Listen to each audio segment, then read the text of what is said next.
Hi everybody, welcome to The Harvest, the place where we discuss anything and everything related to money and success. My name is Nonhlanhla and thank you once again for sharing your time with me. So let's get into it.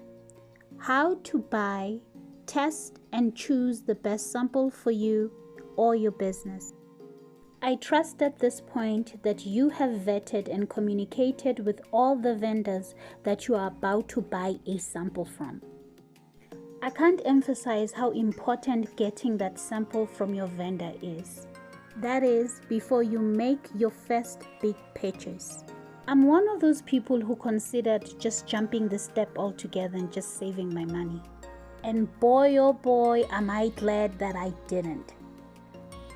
There is a lot of misrepresentation from some of the vendors on this platform. What I mean is, what you see on those pictures may not be necessarily what you get. So get the sample first. Buying a sample is a low-risk way of inspecting the product yourself.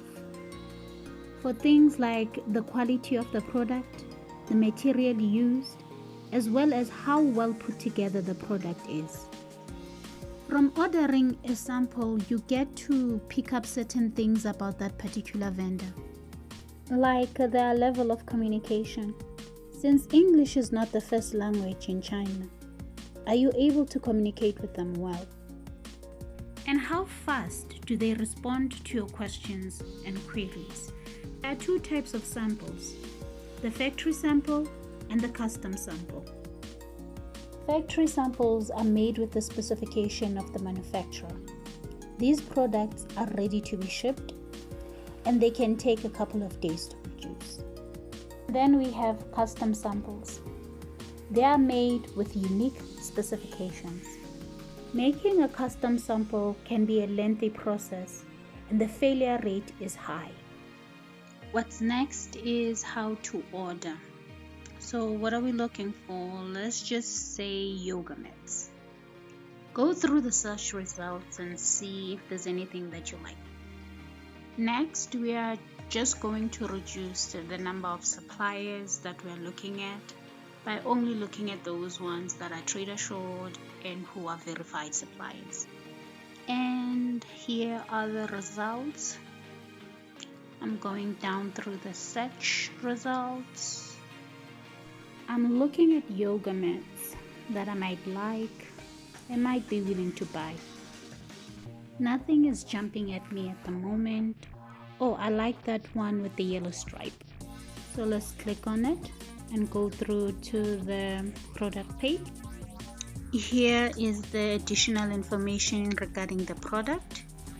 We have the price, the colors, as well as the lead time. The lead time refers to the number of days to produce the number of units that you're looking for. Right over there we have the information regarding the samples, the price, the MOQ, which is 1. The MOQ refers to the minimum number of units of a product you can buy. Okay, I'm choosing that pink yoga mat as my sample. So I'm going to click on 1. Okay, and go buy sample.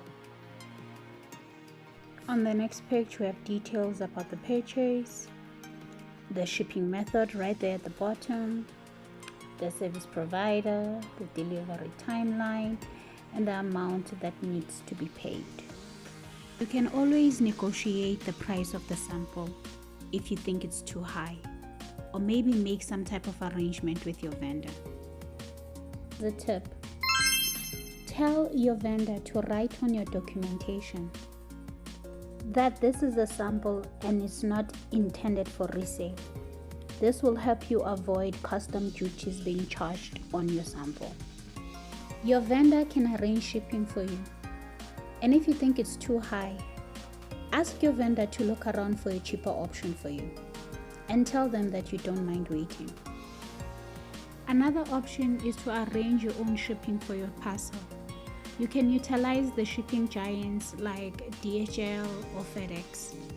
They'll come and collect the sample from your vendor's place of business and send it to you in your country. Testing your samples. To make an informed decision, you need a minimum of 2 to 3 samples. We are going to test the samples based on 3 criteria. 1 is packaging, 2 is the aesthetics, and 3 is the functionality of the product. With packaging, we are focusing on the material used to wrap and protect the product. Before ripping into the product, look carefully. Write down things that you like about how the product is packaged. It might be the plastic that they're utilizing.